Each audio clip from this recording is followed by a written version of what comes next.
Bearymore. One November night, under the big top, an excited crowd cheered the performers louder than usual. It was the last show of the season. Soon everyone connected with the circus would be going south to bask in the sun. Everyone except Bearymore, the performing bear. He planned to go into hibernation for the winter, as he did every year.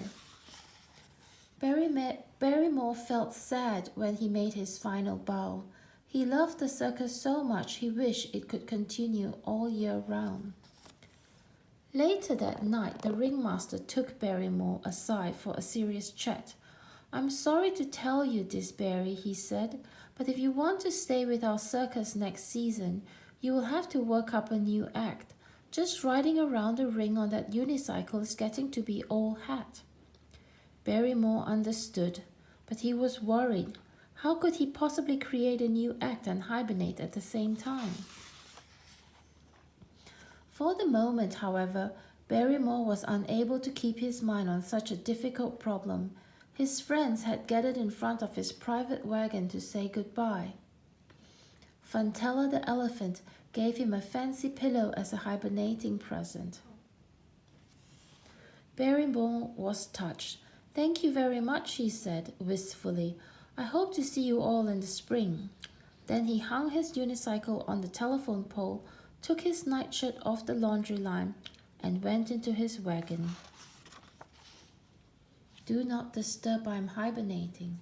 A few minutes later, he tacked a sign on the door outside. While the clowns removed their makeup, the roustabouts quickly folded the canvas tent and loaded it onto a freight car. A special train was waiting to transport the entire circus to its winter quarters in Florida. "I hate to hibernate," grumbled Barrymore as he crawled into bed, "but this is what we bears have to do, so the sooner I go to sleep, the sooner spring will come." It wasn't long before he began to toss and turn. "Oh, I almost forgot," he said, suddenly sitting up. "I've got to think of an idea for my new act. Maybe some music will help inspire me." He hopped out of bed, wound up his old-fashioned phonograph, and put on a record of lively circus music. Barrymore danced around the floor, flapping his arms and clapping his paws. He then tried balancing a ball on the end of his nose as he climbed up and down a ladder. Unfortunately, everything he thought of doing had been done before, only better, by his friends, the performing seals. When the phonograph finally wound down, Barrymore fell into bed, exhausted and discouraged. Still, he wasn't able to sleep a wink because of a tickle in his throat. "A bear can't sleep if he's thirsty," he growled. He got up and trotted outdoors to the water pump to get a drink. There wasn't a trace of the circus anywhere, only a lonely vacant lot. Barrymore went back inside and again crawled under the covers. All at once he remembered something else. "How will I know when it's time for me to get up?" he said, scratching his fuzzy head. "Oh, I know, I'll wind up my clock."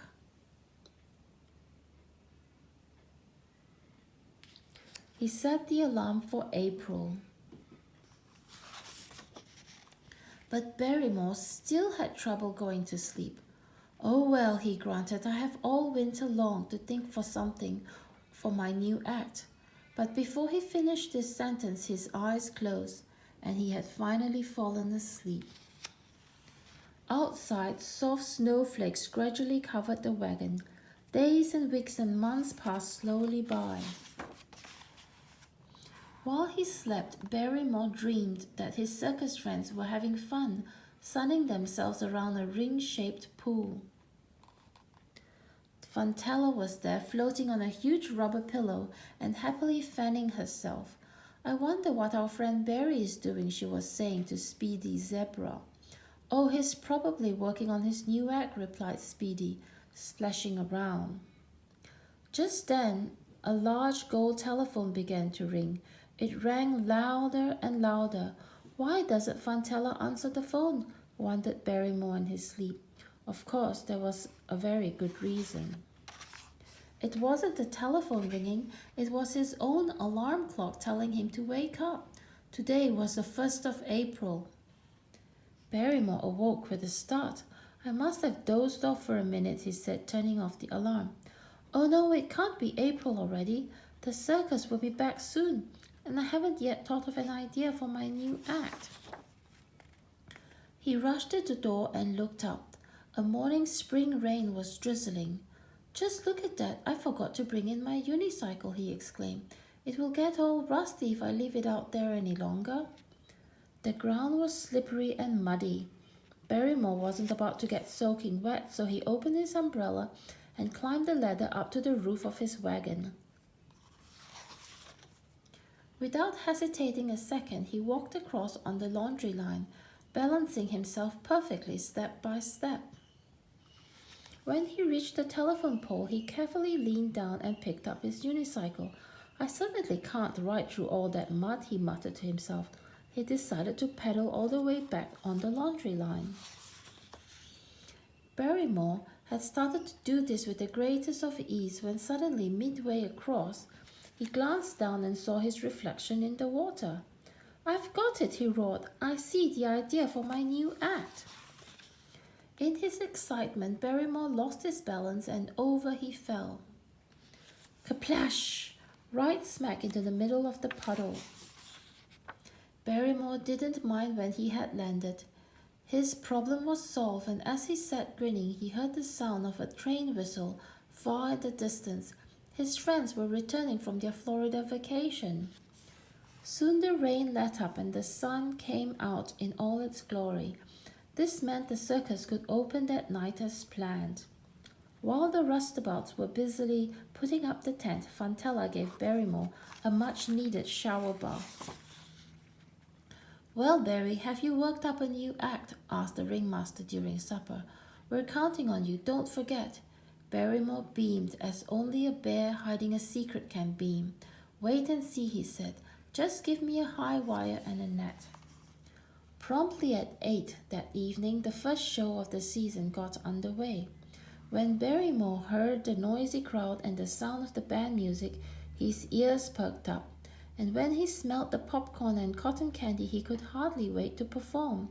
As he began to climb the rope ladder higher and higher, the ringmaster announced, Ladies and gentlemen, we now proudly present the one and only amazing Barrymore in a new act never before seen by anyone in the world. The audience grew very quiet. All the circus performers were spellbound as the drummer played a long, loud drum roll. The ringmaster's mouth dropped open when he saw the daring young bear riding his unicycle on the high wire all the way from pole to pole without once needing the net. The applause was thunderous. Yes, Barrymore's new act was a spectacular success. Overnight he had become a great star, and never again did he have any trouble hibernating. The end.